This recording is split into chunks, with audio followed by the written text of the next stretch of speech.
Oh, I was looking for cost of flights to Omaha. Oh, yes. Or was it Idaho? Idaho. I don't know. It was Idaho. I can't remember. Were you looking at the wrong place for the flights?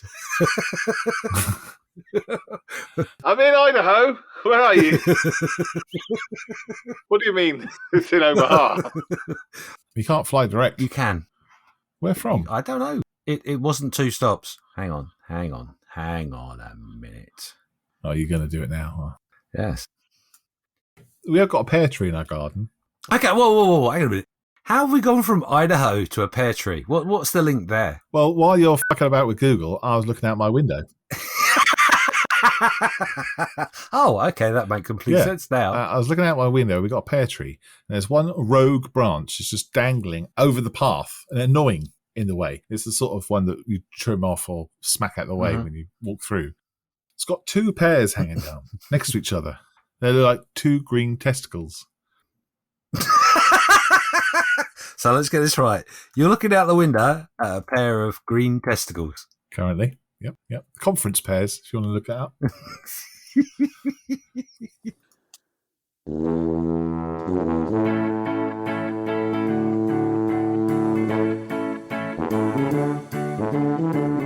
I am Malcolm Childs. And I am James Giffins. And we are Just Making Conversation. The show where we discuss the ins and outs of the model making hobby that we both love so much.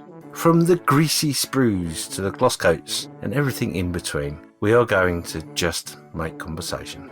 Remember, there are other podcasts you can listen to. Plastic Model Mojo, The Scale Model Podcast, Plastic Posse, On the Bench, Model Geeks, Sprue Cutters Union. Or you can head to modelpodcasts.com. Consider leaving a review or 5 stars, as it promotes this podcast to more people to enjoy. Also, consider tossing a coin to us on buymeacoffee.com. It just helps us make content for you. In this episode, we will just be making conversation about going small. Making something in a small scale is a test of your focus and your patience and your tweezer skills. So why would you want to do it? Small things can rock your world in the biggest way possible. Sometimes the small scale limits what you can do with your model. Painting those figures with binoculars attached to your head leaves you with an enormous achievement, as well as red marks on your face. Storage of the finished models is easy. The stash can be as many kits as you like, because it takes so little space to display.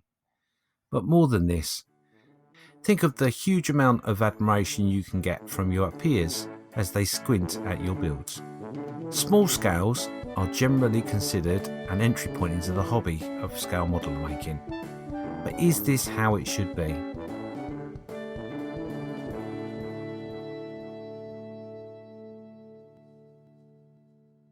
We're talking about going small. Oh, yeah. Remember, you're the lead on this. Am I? Yeah. What do you mean a lead? What does that mean? You're the lead. You're the guru of smallness. Oh, okay. All right. So I need to ask you. What shall I ask you?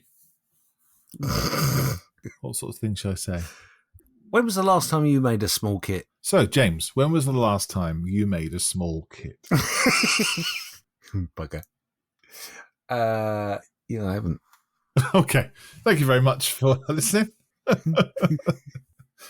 Now, I got to be honest with you. The small models are... It's a little bit like sci-fi, if I'm honest. It's not something that floats my boat. However, I am in absolute awe of people that put a lot of time and effort into a small subject. So, for example, when you see these boats in bottles, for example, or the real life environments into a diorama, basically picture, where you've got little men that are painted cutting down the hairs of a toothbrush as if it was wheat. Yeah, little sort of Sabutio-sized chaps. And smaller, yeah. So, just to clarify, we always like to do this at the beginning of our podcast. Let's lay down the foundations of what we mean. Let's put out the goalposts with a couple of jumpers, decide what small is and what big is. So, are we saying 1/72 down or would it be up? 1/72nd, 1/44th, etc. would be small scale. I think it comes into it 1/72nd, but it's more the smaller end of the spectrum that fascinates me. Yeah. I mean, the last 1/72nd build I did was the Airfix landing craft, which I put into a diorama. Oh, yeah. Which wasn't that long ago. It was about a year or so ago now, I think, or more. That was quite fun. So would you say 1/35th and 1/48 is all large scale or sort of? Yeah, 1/48 outward, what I would term as large scale. Okay. So this landing craft then why did you make it in 1/72nd? Because I had it in the stash. Funny enough, I've got like 4 or 5 of them in the stash. I'd started building one and had so much trouble with it that I put it back in a box and left it. Oh. But I really wanted to do it because it created a small diorama, and space being valuable within my hobby room, I can't keep making big dioramas. So part of the challenge was mentioned in the last podcast was that I set myself a target of building dioramas with a base that was no bigger than 8 centimetres square, say, or something to that effect. But before I started down that road, I did the 1/72nd landing craft, which was a slightly bigger diorama. It was about maybe 12 centimetres square-ish, I guess. And I really wanted not to be conquered by such a small kit. Not being a fan of 1/72nd per se, I thought it was quite silly of me, the fact that I'd allowed this kit to beat me. Yeah. So I pulled a new one out and started afresh. Wow. And it went together really, really easily. And I can't really understand why I had a problem with it to start with. Sometimes the scale is so small, a mistake at the very, very beginning can make a big error by the end. Maybe that's what happened. Maybe potentially larger margin for error isn't there with small scales. Yeah, there is. But it was a frame of mind thing as well. It was a test piece per se. Something that I recorded and made a video of on the YouTube channel. Right. So there was a purpose to it as well, and it was just a different approach to it from the beginning. Yeah. And trying different techniques and stuff. So did you not enjoy it then? Did you? Because obviously you haven't done anything since then. So was that scale something that you weren't up for? Well, small scale is something in which I avoid purely because it's very fiddly. And having sausage fingers and the inability to control one's sausage fingers. Pig tits. Or pig ticks, yes. It causes frustration. So just avoided it. But it's the same as the Corvette bingo. That being 1/44th, that was purely an exercise to refloat, if you like, my interest in the Corvette, because I've got other kits in which I want to make, which are bigger. But I didn't want to get one of the big ones out and start playing with it and then realise that it was going to beat me or make me walk away from it again. So again, I set myself a challenge. And I was surprised, funnily enough, the scale, that being 1/44th, wasn't actually as hard as I thought it would be. Is that because it's a large subject, though? It's a big ship. If you were doing a 1/44th scale canoe, perhaps that would be much difficult. But because this is a huge, great big ship, 1/44th fits. Yes, I think that had a part to play in it, the fact that the end piece was big. I went into it thinking, I'm not going to get frustrated. If I break any bits, lose any bits, or they ping off into the infinity, I'm not going to worry about it. I went out of my way to ensure that they didn't ping off everywhere. But everything went where it was meant to go. And like I say, it surprised me. It surprised how satisfying it was. And also trying to create the detail in the way I wanted was a challenge in itself, because obviously I'm used to doing 1/35th, 1/48th builds. And I've got into a routine of knowing how to achieve the effects I want. Whereas on a smaller scale, trying to hone that down was quite a challenge. And I think that part of it was the bit that I liked a lot, was the fact that using the skills that developed, but in a smaller way, was the challenge. It was fun. It's actually made me think, and I'm going to sound like nothing in model making actually appeals to me, but building ships isn't something that really floats my boat, so to speak. But it's actually made me think I am going to buy some more boats, more ships. Don't quite know how mad I'll go, but yeah, it's something that has corrected the list that I may have towards not doing them. Well, you certainly did enjoy that build. I won't say it because I have to use the ding ding noise, and it looks great. So I imagine you definitely want to build more. But what about space being an issue? Obviously, you can have more model kits in more space if they're smaller, because the boxes are smaller. Mm. But do you think the advantages you get from a larger kit is better? Can you get more fun out of lots of small kits than you can one big kit, say? I think it's a case of I'm coming to the point where I'm thinking to myself, I enjoyed the challenge side of it quite a lot. So maybe I need to challenge myself to do something smaller. It certainly is challenging, isn't it? Yeah. Like, for example, doing the figures. I think they're really, really clever the way they do that. I mean, obviously, it's about the picture. It's not necessarily about the model that they're making.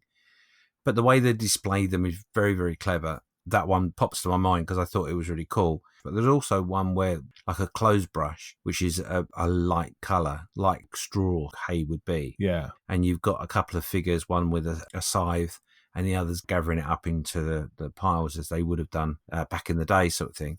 But it's also the challenge of thinking of the story and how you're going to do it. Okay, yeah, so the comedy. Yeah, that thing that drives me quite a lot in my modelling. I'm much more a diorama type person than I would be. I got a mini and I've made this mini look.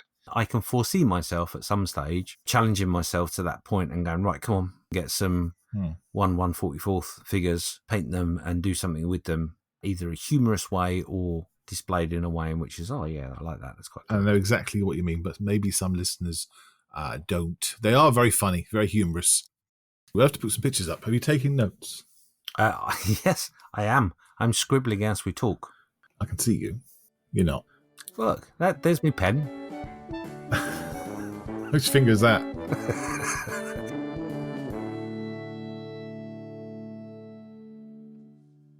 So you say it's more of a challenge. So why, then, do you think a lot of starter sets are smaller scales? I'm thinking like Spitfire set up as a starter set by FX. The Revel's starter sets are small. Hobby Boss's easy assembly kits are also 1/72nd. Why, then, are those small scales considered fodder for the beginner? Because you and I know you try and put one of those Spitfires together, it's a bit of a challenge. You know, and someone who's coming into the hobby is going to struggle. I think the reason for it is down to parts, number of parts. I don't think it's any more complicated than that. The thought process being, I mean, if you look at Airfix, for example, when they do their build tables to try and incorporate or encourage youngsters into the hobby, they're always 1/72nd. And they're always, generally speaking, kits that have got very few parts to put together. And they're quick. I think the perception, again, it's a little bit like we were talking about in the last podcast about the larger size, but having a perception of, there's less things to fiddle with, isn't it? It's much bigger. I think it's a fake perception that's used because it's a lot more to do with the attention span, keeping the attention span required to a lower amount. Yeah. Yeah, so you get them in, make a model, bugger off. Yeah, basically. That's what those builds are basically about. Sit down for half an hour and make a model, and you can take it home with you. It's built. I guess also it's cheaper, isn't it? It's less plastic. Yeah. It's cheaper for them to manufacture. It's easier for them to carry. It's easier for the person who's made it to take it home. Yeah. I have seen one guy in particular try to start the hobby by building the Airfix DB5. Mm-hmm. The Aston Martin. Yes.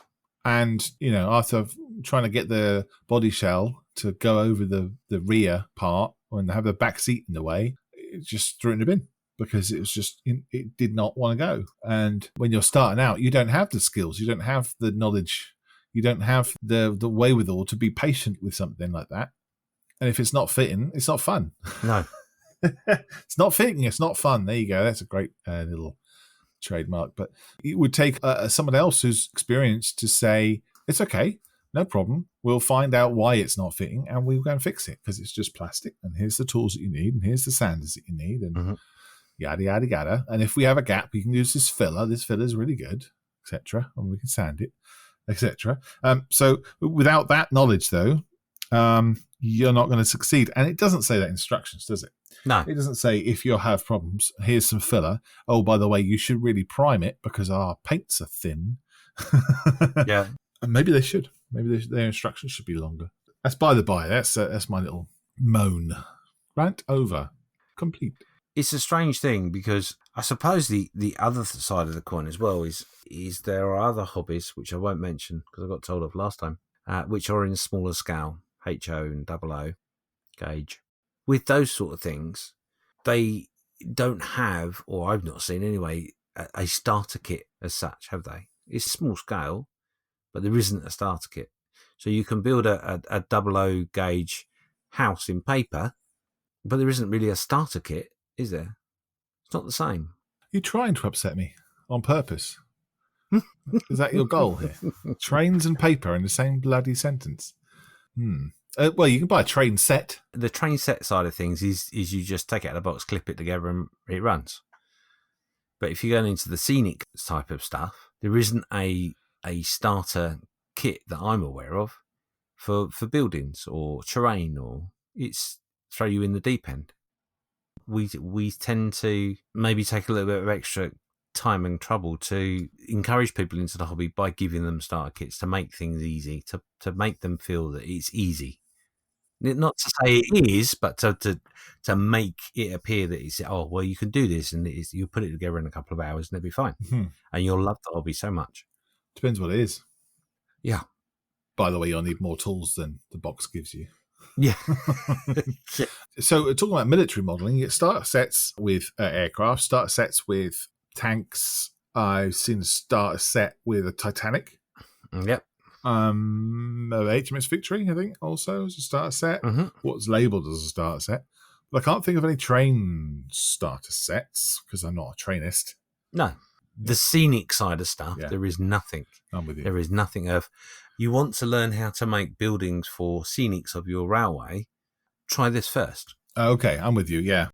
Cut your teeth on this first. There isn't anything. It's a case of you want to make a house or a cottage. There you go. Yeah. Good luck. There you go. Be lucky.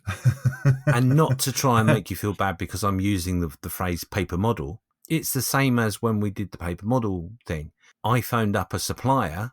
If I can remember his name, I'll make sure there's a link somewhere. Absolutely amazing guy. Really, really helpful. Fantastic. I couldn't recommend him more. However, the only question I asked was, I've been challenged to build a paper model. What's an easy kit? Thinking, they must have a starter kit, surely. No. And his response to me was literally that, was, well, we don't have starter kits. If you want a paper model, then build a paper model. Deep end it is. And I said, okay. And he said, what I can tell you is there are some that are a little bit easier than others. And I was like, oh, well, that's the one I want. And he's like, the instructions are in Polish. But his advice was not correct then for you because it wasn't an easy model to make for you. No, it wasn't for me, but for someone that had maybe a little bit better skills, it's not a starter model. End of story. It's just not. There are skills in which you have to develop. It's a little bit like someone giving someone a tank and saying, build that tank, and can you make modulation, and can you make sure you've got chipping, can you make sure you've got this, all the things that we all learn, the processes we learn as we go along. Yeah.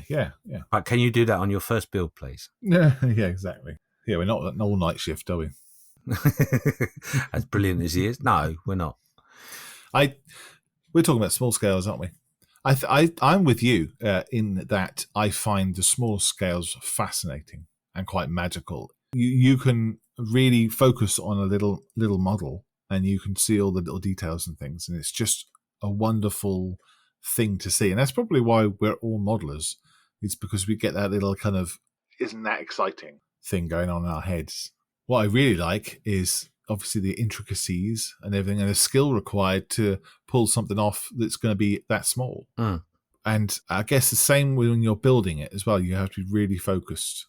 In my mind, I got a 1/44 scale tornado. That's what I'm thinking about right now. And to build that, obviously, you're going to be dealing with small parts. You're going to be dealing with a small amount of space on your desk to try and get all these little things to fit. That kind of little tight blinkered processes is probably quite relaxing as well, I reckon. And if you mess it up, I mean, a 1/44 scale kit's pennies, isn't it? Yeah, it is. But also, I think, we've talked about size of the kits and cost of the kits. But obviously the other three elements that are put into a model kit is the time. The time you put into a model kit, if the scale is smaller, potentially, not in every case, but in potentially, you're spending less time at the bench and having something achieved in your eyes and view. That's a good point. Yeah. I went to a building group recently, and there was lots of different models, all different sizes and scales. And the ones that got, even after the day, are the ones that got even remotely finished with the 144 scale ones. And I guess it comes down to the amount of parts, pieces that you have to go, and the little steps that you have to go through. So yeah, you're right. If you wanted to have something that was quick fix or a quickie, then you could invest in the 144 scale kit just for that. But isn't it strange? I mean, just recently, like last week, one of my friends, reasonably good modeler, puts out a lot of work, does very well. He lost his mojo. And like everybody, he put a message out saying, "Oh, what am I going to do? I've lost my mojo." And the first thing that came out of pretty much everybody that answered was, do a toon tank, do a toon something or other, because it's quick and easy and small. But I can't remember anyone saying to me, "Oh, you've lost your mojo. Do a 1/144 tornado," for example. And surely that must be similar, shouldn't it? I agree. If you're putting it together quickly, you're painting it, lose more time waiting for paint to dry than you do actually. Yeah, I reckon. But as modelers, generally speaking, modelers that build in the bigger scales, we tend to avoid them, which is a bit ludicrous as I think about it. Because why haven't I got a few kits of that size in my stash? Specifically for that reason of, oh, you know what, I'll do that. I'll do that today and it's finished. Yeah, I don't know why. I mean, I think, are they looked down upon, perhaps? Well, partly, I think, and partly for the fact that in our own minds, we're saying to ourselves, well, it only take 5 minutes, it's hardly worth doing. What have I got out of that? And because it takes less time, it's not as worthy, I guess. Yeah, well put together phrase. But you and I know, you see a beautifully made 144 scale model kit, it's going to be as exciting to look at than it would if it was in a larger scale. Mm. And because it's so small, you understand the amount of skill required to get it to that level. So it's more impressive. But you're right, it is. I think it is overlooked. Now I'm thinking about it. I'm going to sell all my kits and buy all 144 scale kits. Well, see, I find it quite funny that, at the beginning of us recording this podcast, I said that you were the lead on this and that you were the man that knew everything. What have you been playing with on your bench for the last 2 or 3 months?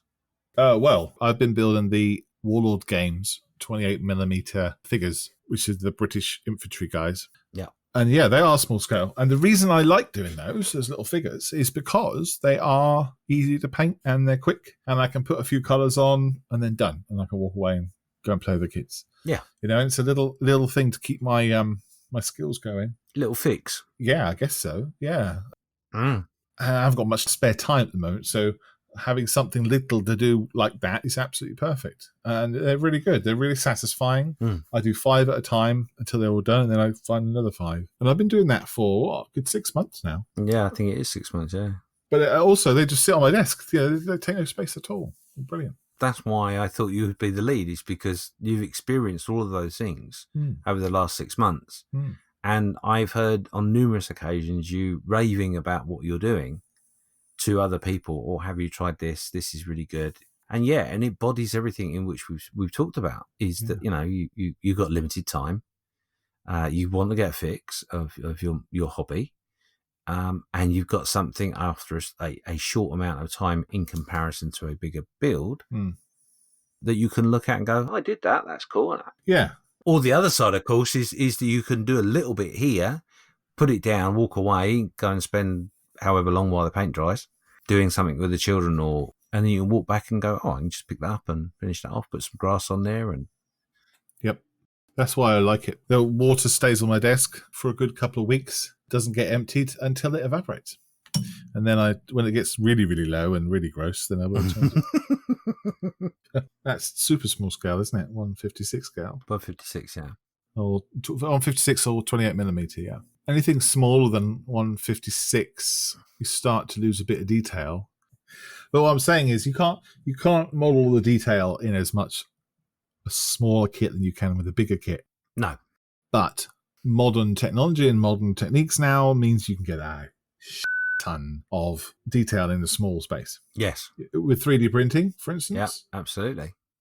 Look at Bandai, the skill that they have with their details and stuff. I've got the Bandai, the Y-Wing kit here. It's just tiny. It's like finger-sized. Mm-hmm. And I'm holding up to the camera for some reason.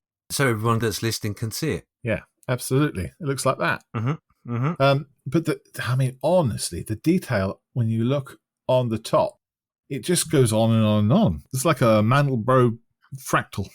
Do you know what that is? No. Okay. Look up Mandelbrot fractals. Detail just goes on and on. There's detail underneath the detail. There's pipes, and then there's stuff underneath the pipe, and then there's things underneath that. It's awesome. Absolutely awesome. It just looks brilliant. Love it. So yeah, small scale. I am a big fan of small scales. There are many reasons why. Now, a thought that's just popped into my head. Uh-oh.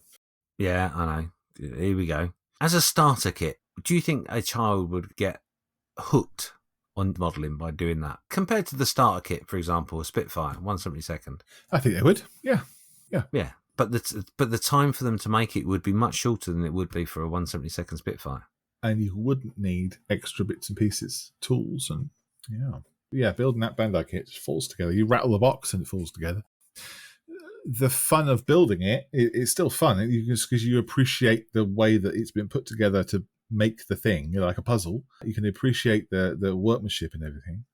If you just only built Bandai, maybe you wouldn't start to get those sort of basic modelling skills that people talk about. I don't know. There are some parts of the hobby or facets of the scale world, if you like, where it's a case of, there you go, just get on with it. So we're not, I wouldn't say we're modelling the people we welcome into the hobby, because some starter kits, 1/72 starter kits, I wouldn't say would be the best way to start. So, you're effectively horrifying them. Well, if you've got over that, you can build anything.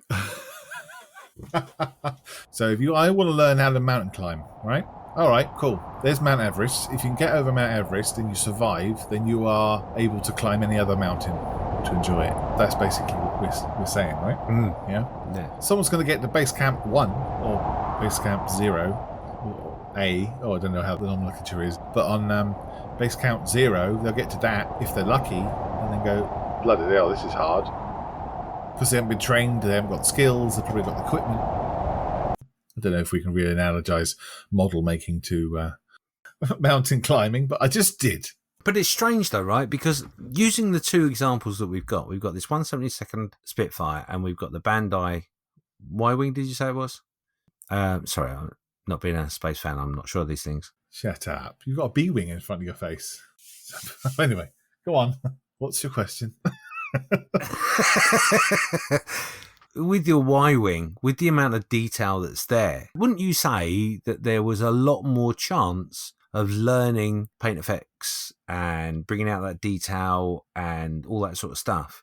Although it's been easy to put the model together itself, the skills and techniques that you would learn from painting it would be more than the Spitfire? Yeah, the painting and weathering would still remain the same, I would have said. Yeah. But the building of it would be different. Okay, so if you had a built Spitfire and a built Bandai Y-Wing, I'm talking about Airfix 1/72 Spitfire and a Bandai 1/44 Y-Wing, painting and weathering them up and putting the decals on and all that would be the same. You need the same skills, but it's just the building that I'm talking about would be different. Yeah. Because it's buildable. The point I'm making is with a Spitfire, you've got to learn how to put it together, and you've got to learn how to paint it before you have a finished product. Whereas the Bandai Y-Wing, there isn't so much learning of putting it together because it falls together, it's easy, but you're learning the skills to paint. So as a starter, in a way, would be a better build because you're putting it together, you've got something physical, it's quick. I think so, yeah. And then you're learning some of the skills you're going to need to tackle your Spitfire. And then obviously you start your Spitfire, the Airfix fuselage doesn't fit together because it's like a banana and you don't get around to the painting anyway. But you see what I mean? The reason I say that is because in the conversation as we're talking, I'm now thinking to myself, well, actually, do you know what? I think that probably would be the better way. A little bit like the Toon Tanks. The Toon Tanks fall together, don't they? Yeah, they do. And it's all about the painting. It's all about learning. Yeah. And then you have, as you said, you have something tangible in your hand quickly to get that satisfaction. Satisfaction only comes from frustration. If you're frustrated and struggling with a kit and you try to find out how to build it and you have to research and you have to go through loads of hoops, the satisfaction of completing that model kit to your requirements is going to be bigger than if you just threw a Y-Wing Bandai kit together, I'd say. For me, anyway. No, I can. Yeah, so it's Mount Everest is hard to climb, and people who climb it, I imagine, feel more satisfied than they do climbing up Brecon Beacons. Yeah, up the Common. There's a bit of a hill up there. Yeah. Dale Valley Road in Southampton, if you know that. It's harder to do, so it's more satisfying. And having that kind of satisfaction in a hobby, or even, to be honest, in life these days, is rare. Anyway, we're talking about scale kits. I've gone on a tangent. No, I think so. Don't we always? Should be called... Just going off on a tangent. We should change the name.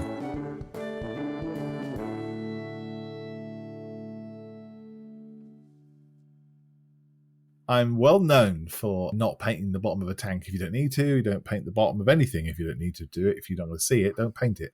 And saving money on my paints. But you paint something smaller, it's going to take less paint. It's basic maths, people. Mm-hmm. And that'll save you more money, I reckon. I built, I've talked about this before, A400M, the 1/72 Airbus, and that took 2 or 3 Tamiya pots of grey. And they're not cheap. No. Not for me, anyway.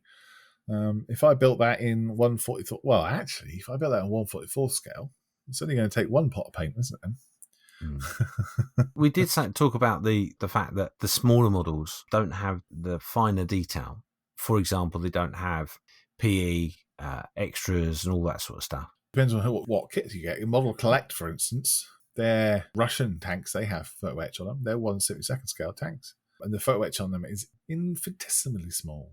I don't have one here to show you, but they're like the wing mirrors, for instance, are made out of photo etch. But you're right, though. It's not as much. No. It's the same as anything. If you want to go that extra mile, there is aftermarket for it, obviously. I mean, going back to the ships, for example, there's an awful lot of PE that can be put onto a Missouri, for example. Insane amount. Yeah. Yeah, I mean, almost, I'd say a good percentage of it is photo etch. You're talking about the same ship I am thinking of. Yes. Yeah, a massive chunk of it is metal, but also the amount of time spent is mostly in folding metal. Rather than actually putting plastic together, just because of the intricacies of the kit. But, if that's your boat and it floats, float it. Indeed. With those boats as well, it's obviously your figures and stuff like that. I did look into figures for stuff that I've got to build or have built. And the thought of a figure that's less than a centimetre high just blows my mind. The amount of magnification that I'm going to need to achieve that with my poor eyes is going to be enormous. I use ×4 magnification. Yeah. So I'm just opening up my little, my funky little glasses here. I have clip-on glasses. No, clip-on glasses. I have clip-on lenses for my glasses. When I see through these, I can see atoms and electrons mixing together. They are absolutely brilliant.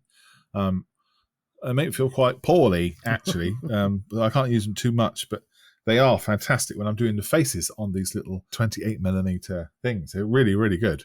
And of course, once you're kind of done, you can flip them up and they can still be on your face, but up.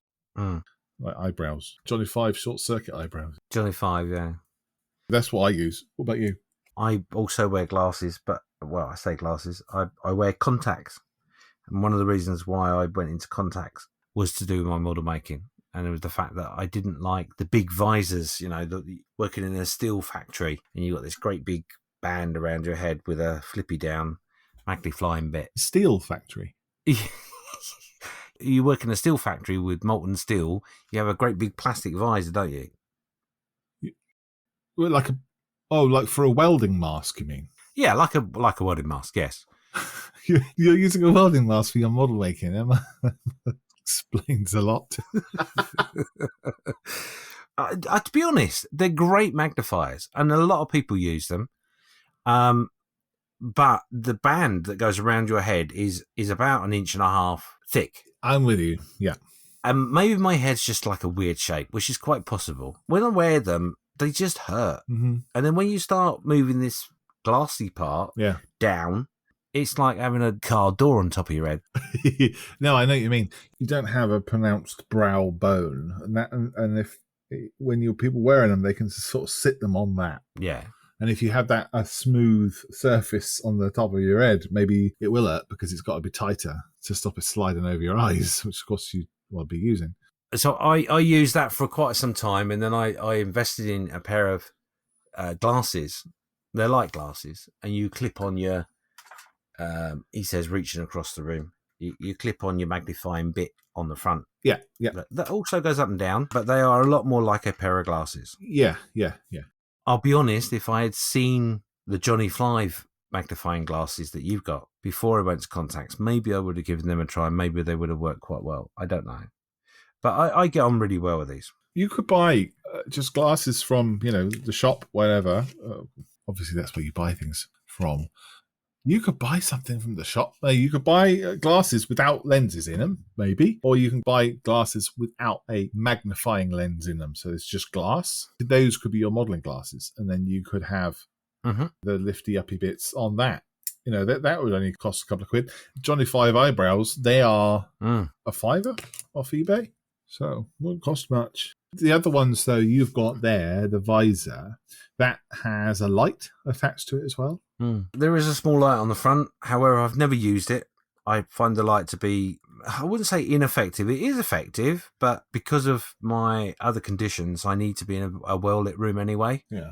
To have a torch on your head going as well is pointless because the lighting in the room is already more than adequate. But the only thing I would say with these particular glasses, I will put a picture up, is that the way the frame is made, where bits that go behind your ear rolls, where that hinges, it's all plastic, which is fine.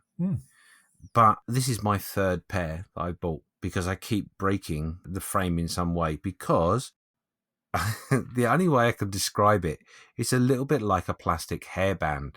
Yes. That has hinges in it. Yep. If you've got a daughter or a wife that uses a hairband that's plastic they put in their head to keep the hair out of their eyes, it's very, very... You can wear a hairband if you're a male, if you wish. I do apologise. Well, but that was down to the fact that I'm follically challenged and I just don't put the two and two together. So, I'm not being hairist in any way, shape or form. So, yeah, if anyone's taking offence to my hairist comment, I apologise. Do you know, in years and years' time, when I've gone for a really important job, of which I've then got, someone will come out of the closet. I'm just going to put my foot in a second time. They're going to come out of the closet and go, that guy there was really hairist in a podcast, and I'll lose my job. You could, yeah. Well, it depends what job you had. They're head of hairism and sexism and diversity and inclusion, then perhaps. Oh, God. But, this is maybe the beginning of a illustrious career and a change of direction for you. My boss at the best of times tries not to include me in anything. So anyway, let's go back to the subject at hand. So, yeah, the hairband doesn't fit your big head is what you're trying to say. My head is too wide. Yes, that's what I just said. It's designed in a way which it springs out, but the springy bit holds it to your face. If you take your glasses off or take those off in any strange manner other than forward, you put them under too much pressure and they break. I'm with you, yeah. The other good thing with these is I can actually take these arms off. Mm-hmm. Yes. And then put on a band. A strap. I can strap on glasses to my face. Yep. But I don't like that. It's like having an elastic band around your head. Well, it is literally an elastic band around your head. Well, that's why it's like it. It is, yes.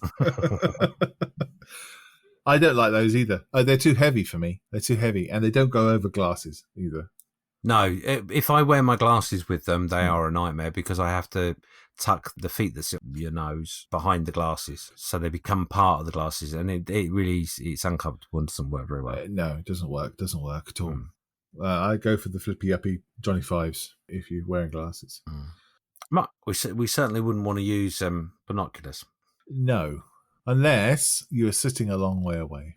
However, okay. As we're talking about small-scale models, One thing in which we haven't spoken about is the very... I just have to tell you, obviously, when we record this, we watch each other during the podcast. And Malcolm is now peering through a pair of binoculars. Are you peering at pairs? Yeah, I was actually, but that's not why I have them. I have a gym outside and I can see all the ladies come out. No, not really. I have a bird table opposite my desk so I can see the birds. But yes, I have a pair of binoculars to hand. Yeah, so although we use the term of binoculars in a humorous manner, there are the model makers, of course, that would use medical microscopes. No. To do their model making with. So that being someone that is making a model that would be the size of a pinhead. Oh, okay. They carve figures into pencil leads and things, yeah? Yes. Yeah, that is small. It's slightly different tack, especially if you're carving into pencil lead. Yeah, it's quite fascinating to see them doing it, but also, I don't know about you, but me personally, if I try and do anything underneath the microscope, it isn't going to work. My brain doesn't communicate well enough in my fat fingers to coordinate myself in any manner. Pigtits. So that would be a step too far in the challenge of small model making. What is it, a sculpture for ants? But I can imagine that would take a lot more time than putting together a 1/144th tornado. Yeah, I guess so. Imagine the size of the sanders and things you'd need. You certainly get a lot of use out of the ones that are currently available. Oh, imagine the amount of paint that you wouldn't need. More than a hair of paint and it'd be wasted. Oh, wow. The money I could save. Maybe I'll switch my hobby. Lead pencil carving. What's his space? You'd have to buy yourself a medical spec bit of property.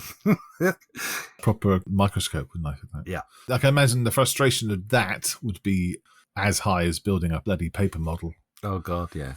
Talking about Bandai and talking about 1/44 scale, we need to talk about... Oh, hang on. Play the jingle. Mooseroo Cup, the Mooseroo Cup. Let's talk about the Mooseroo Cup. Boom!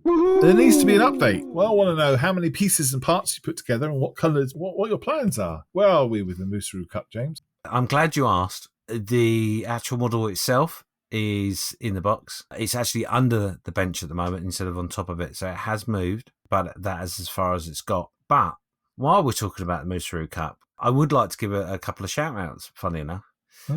First of all, I'd like to congratulate the Godfather himself for actually doing a few updates that are showing pictures of his build. He is not keeping it secret like he said he was gonna. It is yellow. Yeah. He's got his base paints on. He's got some chipping on there, and it's looking very, very nice indeed. Very nice. So is he winning then? Well, we say is he winning, but I believe that all the podcasts are lowing points, if I'm honest. And this has been confirmed by a few of our followers on our Facebook page. I put a challenge out to our colleagues in the pod world to make a very simple, small video to big up the fact that we've got this Mooseroo Cup. IPMS Hamilton have gone to a lot of effort to put this together, and why shouldn't they get a little bit of a buzz out of it? So, according to our listeners, we are ahead of the game. Oh, well, they would be because they're our listeners. They'll be on our side. Well, there are some listeners within our listeners that are listening to other podcasts. No. Yes, I know. They're not all ours. No way. Heathens. How dare they? If you need another podcast, listen to ours twice. So let me give you some examples of this flattery that's being showed to us on our video. Stephen has said, just making conversation takes a big, big lead in the marketing round. Awesome video. Victor said, terrific movie. 1 point to just making conversation. Will the others stay behind? They're already getting it. They're seeing that we've got points and we're in the lead right now. Yeah, you lay down the video game to say, make a video. And if they don't make a video, then they won't be in the game. Wow. So that is a way of looking at it, yes. Well, also, the other podcast, they're not making videos, they're making the kit. Yes, but there's a reason for that. Ray has also said that Just Making Conversation wins the best comedy video, but will they win the big award on the night? Which I think was a bit unfair of him to throw that out. Well, he's got a point. You got to actually put some plastic together, buddy. Well, so I've obviously spent the last week and a bit going on and on and on about the IPMS Nationals with videos and interviews and all sorts of stuff. So I have been a little bit preoccupied. Out of one of those videos has come some inspiration as to what I'm going to do with my build. So it was worth the effort. It was like research, which is very, very important when you take on these challenges, Malcolm. Yes. Some people call it research. Some people call it procrastination. I couldn't spell that, but I can spell research. Are you going to do it live? That's what your plan is, right? The plan is to do it live because I did say that I wouldn't start doing the lives until September, and it is September now. Mm-hmm. My time scale is bang on right now. Yeah, that's cool. I can't wait to see what your pig tits can come up with.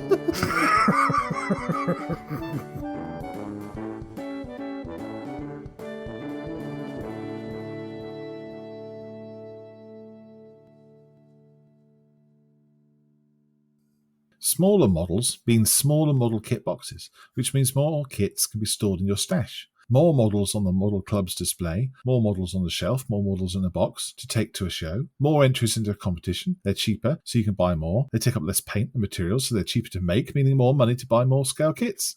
Small could mean less photo etch and extra parts, so there are no extra costs to take on board to get the perfect finish. Maybe making a living diorama using the world around you.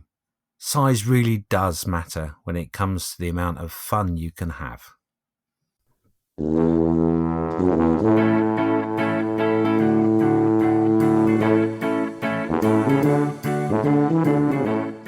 You've been listening to Just Making Conversation with James Skiffins and Malcolm Childs. Follow us on Facebook, where we post photos, updates and other nonsense.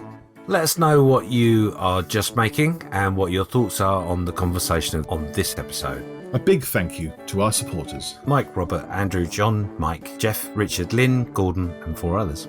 Who took the time to buy me a coffee on buymeacoffee.com. Next time, we'll be just making conversation discussing our scale models toys. So it's a goodbye from me. It's a goodbye from me. Bye. Bye-bye.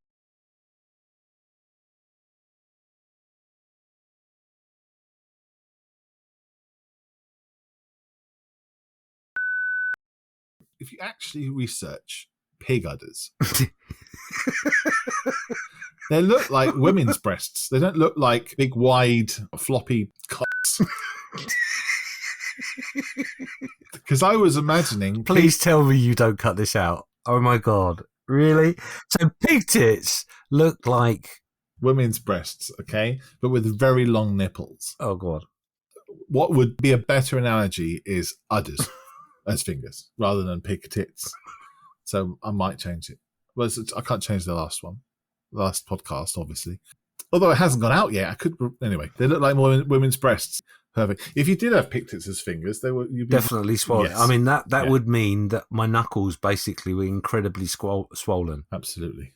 And did we find out whether they were master test? I can't say it. Master test?